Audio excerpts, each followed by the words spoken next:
धामी सरकार उत्तराखंड के विकास के लिए हर कदम उठा रही है। जनता की परेशानियों को लेकर उनका निस्तारण करने के आदेश सभी जिलों के अधिकारियों को है।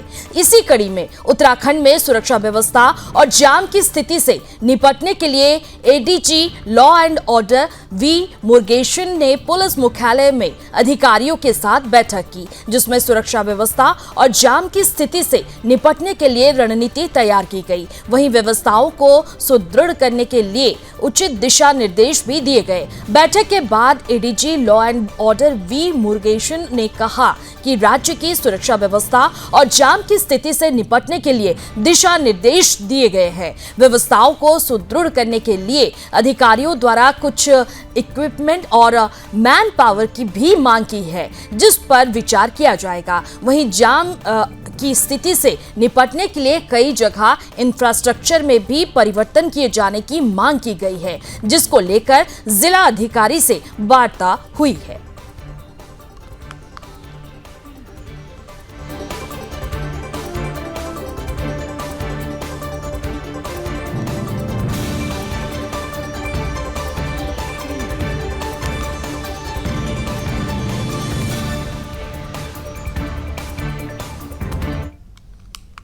और इस खबर पर ज्यादा जानकारी के लिए हमारे साथ जुड़ रहे हैं हमारे bureau chief Krishna Kumar. Police मुख्यालय में ट्रैफिक व्यवस्था को लेकर बैठक हुई और शहर में जाम से निपटने के लिए बैठक में किन किन बिंदुओं पर चर्चा हुई?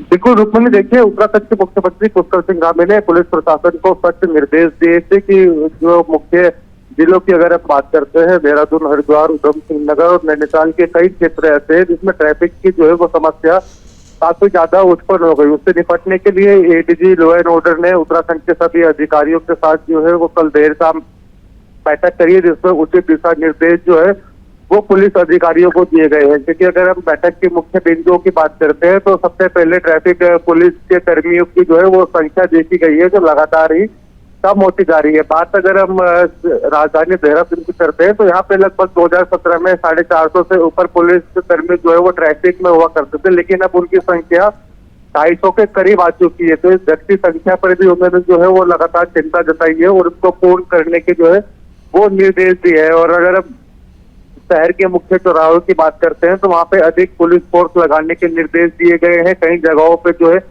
वो वन वे सिस्टम लागू करने के निर्देश दिए गए हैं। तो वहीं अगर हम बात करते हैं स्कूल की और शहर के मार्केट पॉइंट की, वहाँ पे पुलिसिंग बढ़ाने के निर्देश दिए और साथ ही एक सलाह उसमें ये करी गई है कि स्कूल के जो टाइमिंग है उसमें थोड़ा जो है वो गैप रखा जाए, क्योंकि पिछले वर्ष भी कुछ ऐसे ही फैसले देहरादून डीएम ने जो है वो उठाए थे, जिसमें ट्रैफिक में दबाव जो है वो काफी ज्यादा कम हुआ था। लेकिन इस बार फिर से उस मुहिम को जो है वो दोबारा शुरू करने के निर्देश दिए गए हैं। और खासकर हम देखते हैं तो देहरादून शहर के तो चारों तरफ से जो है शहर के एंट्री पॉइंट पे जो है वो 4 लेन हाईवे जो है वो बनते जा रहे हैं, जिसमें लोगों की आवाजाही दूसरे प्रदेशों से भी, चाहे दिल्ली से बात करें, उत्तर प्रदेश, हिमाचल, हरियाणा से जो है वो काफी ज्यादा आवाजाही लोगों की बढ़ चुकी है। तो शहर से वो आते हैं तो अंदर जो है वो काफी ज्यादा जाम की स्थिति में जो है वो फंस जाते हैं, जिस कारण से स्थानीय लोगों को भी दिक्कत होती है और बाहर से आने वाले पर्यटक और श्रद्धालुओं को भी काफी मुश्किल रहा जो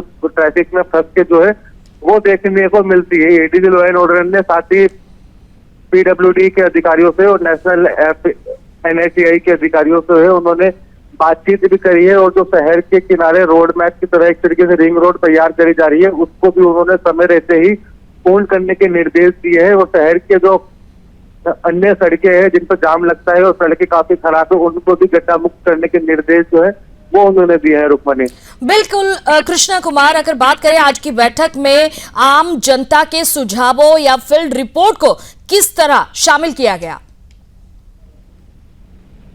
बिल्कुल, देखिए आम जनता लगातार ही सरकार और पुलिस प्रशासन से लगातार ही मांग करके आई है कि शहर की जो मुख्य चौराहे हैं और मार्केट में बाजार है उन पर काफी ज्यादा ट्रैफिक रहता है। तो उसको निपटने के लिए सरकार को जो है उसने निवेदन किया था, जिसको भी ध्यान में रखा गया है। जिसमें मैंने आपको पहले ही बताया गया है कि एडीजी लॉ एंड ऑर्डर ने शहर में ट्रैफिक पुलिस कर्मियों को जो है वो संख्या बढ़ाने के निर्देश दिए गए हैं। होमगार्ड को भी तैनात करने के निर्देश दिए गए हैं ताकि किसी भी आम जनता को किसी प्रकार की कोई समस्या ना हो। खासकर अगर हम दिन की बात करते हैं तो स्कूल की जब छुट्टियां होती है तो पूरा शहर ही ट्रैफिक से जो है वो जूझता है। तो उससे निपटने के लिए भी उन्होंने स्कूलों से बातचीत करने के लिए जो है वो पुलिस के आला अधिकारियों को निर्देश दिए हैं कि स्कूल से बातचीत करके उनके समय में जो है वो थोड़ा डिफरेंस करें, क्योंकि अभी अधिकतर स्कूल का छूटने का समय जो है वो लगभग 1 से 2 के बीच है। तो इसी समय जो है वो शहर में काफी ज्यादा भीड़ जो है वो ट्रैफिक व्यवस्था बिगड़ जाती है। अब पुलिस प्रशासन इस मुहिम को आगे बढ़ाएगा कि स्कूल के टाइमिंग में जो है